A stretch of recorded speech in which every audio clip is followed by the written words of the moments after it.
हम आह भी कर दें तो हो जाते हैं बदनाम, वो कत्ल भी कर दें तो चर्चा नहीं होती। नमस्कार आदाब दोस्तों, हिंद वॉइस में आपका स्वागत है। मैं हूं इकराम। एक बार फिर ऐसी खबर आपको सुनाने जा रहा हूं जिसे सुनकर आपको गुस्सा भी आ सकता है, अफसोस भी होगा और अपनी बेबसी पर बहुत ज़्यादा मायूसी भी होगी। कारण उसका यह है कि ये जो खबर है ये महाराष्ट्र से है और 4 जमातियों के बारे में है जिनकी हाल फिलहाल मॉब लिंचिंग हुई है, यानी कि उन्हें भीड़ ने बहुत बुरी तरह से मारा है, पीटा है।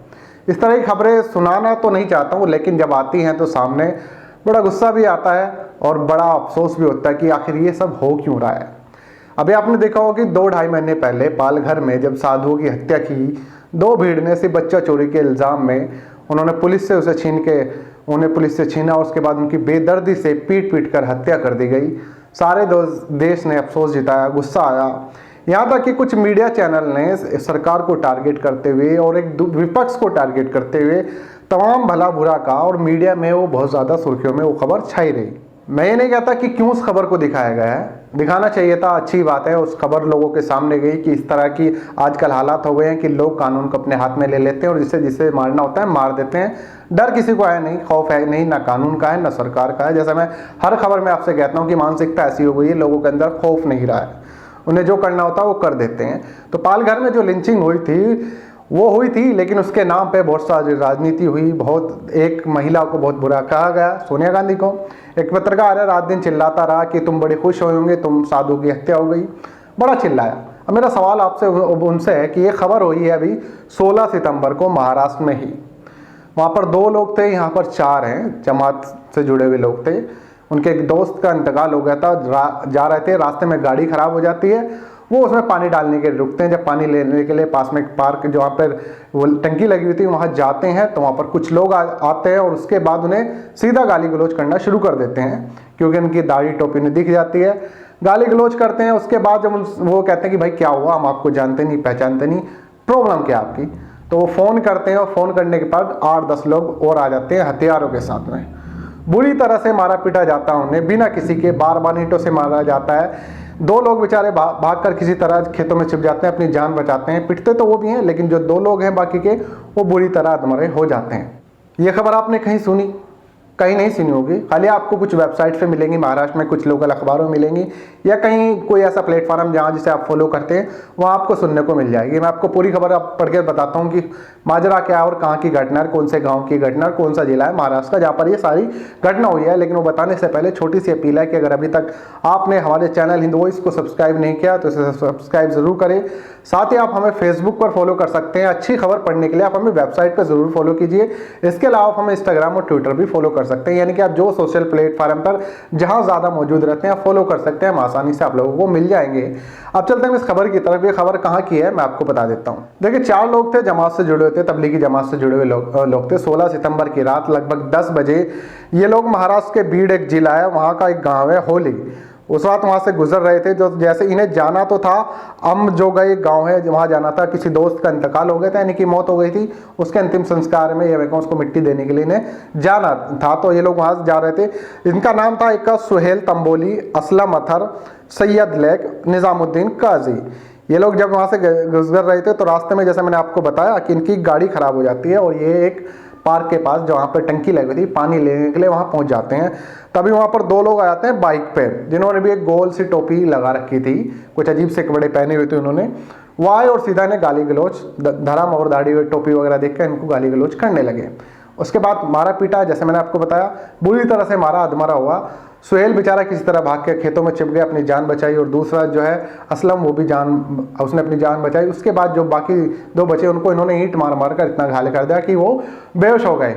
ये कहते हुए चल दिए वहाँ से कि ये मर चुके हैं, अब हम चलते हैं, क्योंकि उनकी हालत ऐसी हो चुकी थी। लेकिन जब वो चले गए उसके बाद असलम ने किसी तरह फ़ोन किया और अपने परिजनों को बताया, उनको ले जाकर अस्पताल में भर्ती कराया। उसके बाद ये बेचारे अगले दिन थाने पहुँचते हैं, यानी कि 17 सितंबर को वहीं का एक थाना था यूसुफ वडगांव पुलिस स्टेशन, और वहाँ पर एक मुकदमा दर्ज कराते हैं जिसमें धारा 307, 324, 323, 147, 149, 405 और 527 के तहत मुकदमा दर्ज हो जाता है।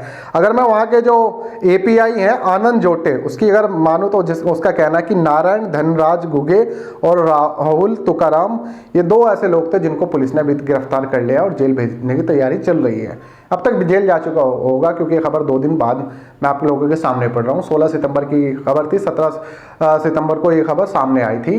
तो उसके बाद काफ़ी सारी डिटेल थी, तो मैं आप लोगों के सामने से ढूंढने की कोशिश कर रहा था, इसलिए पहुंचाया हूँ थोड़ा लेट से, 2 दिन यानी परसों की ये खबर थी। तो अब इस पूरी घटना में ये हुआ, आप ये सोच के चले कि पालघर को जहाँ पे दिन रात चिल्लाया गया, 15-20 दिन उस पर डिबेट लगातार चले, वहाँ पर यह खबर बिल्कुल नदारद है, क्योंकि मामला किसी विशेष समुदाय से जुड़ा हुआ है। 2 तरह की खबरें मीडिया हमेशा गायब करके रखता है। एक तो वहां जहां अगर भाजपा शासित कोई राज्य है, वहां पर कोई मॉब लिंचिंग होती है तो मीडिया उसे नहीं दिखाता है, बिल्कुल नहीं दिखाता, क्योंकि मॉब लिंचिंग ज्यादातर आपको पता है किनके साथ हो रही है। जैसे अभी सहारनपुर की घटना देख लीजिए। मेरी पिछली वाली खबर जो मैंने आपको बताई है कि ननौता का वो लड़का जो पानीपत गया था किसी काम से अपने, अब उसका भाई वहां रहता है, तो वो पार्क में बैठा था, उसके साथ मारपीट की गई। वो कहीं नहीं मिलेगी आपको सिवाय छोटे अखबारों की सुर्खियों के, या कहीं किसी बड़े अखबार के आखिरी पन्ने पर कहीं छोटी सी जगह उसको खबर को मिलेगी, या फिर हमारे जैसे सोशल मीडिया प्लेटफॉर्म पर इसी तरह खबरें मिलते हैं। इसके अलावा आप चाहे गुड़गांव की खबर हो, वहाँ पर भी वो खबर नहीं दिखाई देती। तो ये सारी ऐसी खबरें हैं जो मेन स्ट्रीम मीडिया इनको दिखाता नहीं है। वो उसे दिखाता है जिसमें उसे निकल के आ जाता है कि इसमें हम अपना हिंदू वाला कार्ड खेल सकते हैं। जैसे पालघर में वो दिन रात चिल्लाए हैं, साधुओं की हत्या भी बहुत बुरा हुआ, उन लोगों को सजा मिलनी चाहिए, लेकिन आप पार्शलिटी कब तक करेंगे। वहीं पर महाराष्ट्र में दूसरी जगह 4 जमातों के साथ इस तरह की घटना हो रही है, कम से कम इसको हेडलाइंस बनाकर ही चला देते थे। तो मीडिया का ये हाल है, वो खबर वही पेश कर रहा है आपके सामने जिसमें उसे एक पार्टी को खुश करके रखना कि हम आपके लिए काम कर रहे हैं और इस खबर से आपको फायदा पहुंचेगा, वो वही खबर आपके सामने लेकर आता है। तो जमातियों के साथ ये जो हुआ और पिछले कई महीने से जमातियों के साथ जो हो रहा है वह आपके और हमारे सामने है, क्योंकि जब से मरकज निजामुद्दीन जमातियों से बाहर निकाले गए थे और मीडिया में जो प्रोपेगेंडा चला गया था, लेकिन मीडिया अब माफ़ी नहीं मांग रहा है। कोर्ट ने फटकार लगा दी है। बॉम्बे हाई कोर्ट ने कह दिया कि आपने बलि का बकरा बनाया था।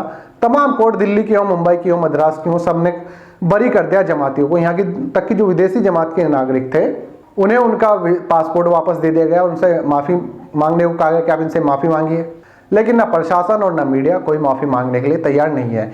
इन जो लोगों के साथ घटना हुई है, 4 लोगों के साथ, इन्हें सबसे बड़ी जो बात बोली जा रही थी, जैसा सुहेल ने बताया कि आप हमें कहा जा रहा था कि आपको इस देश में रहने का कोई हक नहीं है, यहाँ से भागिए, यहाँ से जाइए, ये देश आपका नहीं है, इस तरह की बातें। ऐसी तमाम जितनी ज़्यादातर लिंचिंग होती है उसमें हमें यही चीज़ देखने को मिलती है, ज़्यादातर ज़बरदस्ती नारे लगवाए जाते हैं या इस तरह की बात बोली जाती है।